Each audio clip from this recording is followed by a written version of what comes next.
In today's video, I'm going to teach you how to round corners in DaVinci Resolve. If you want to give your video a softer, cleaner look, rounding the corners of a clip is a simple effect that can make your edit feel more polished.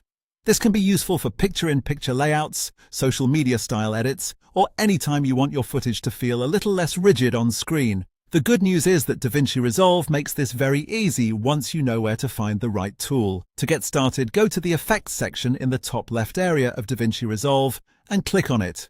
This will open the Effects library where you can browse different tools and effects that can be applied to your clip. Since there are a lot of options here, the fastest way to find what you need is to use the search bar.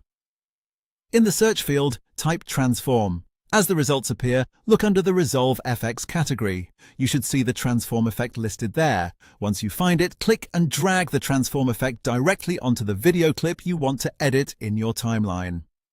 Make sure you drop it onto the correct clip because the effect will only apply to the clip you place it on. After the effect has been added, head over to the Inspector panel. This is where you'll control the settings for the selected clip and any effects that have been applied to it. If you don't immediately see the option you need, make sure the clip is selected first so the correct controls appear. Inside the inspector, find the Image Adjustment section. In that area, you'll see a setting called Edge Rounding. This is the control that changes the shape of the clip's corners. Click and drag the Edge Rounding slider to adjust the amount of roundness. As you move the slider, you'll see the corners of your video become more curved in real time, which makes it easy to stop when it looks the way you want. For best results, make small adjustments rather than dragging too far right away. A subtle amount of edge rounding often looks the most professional, especially if you want the effect to blend naturally into your edit. And that's it.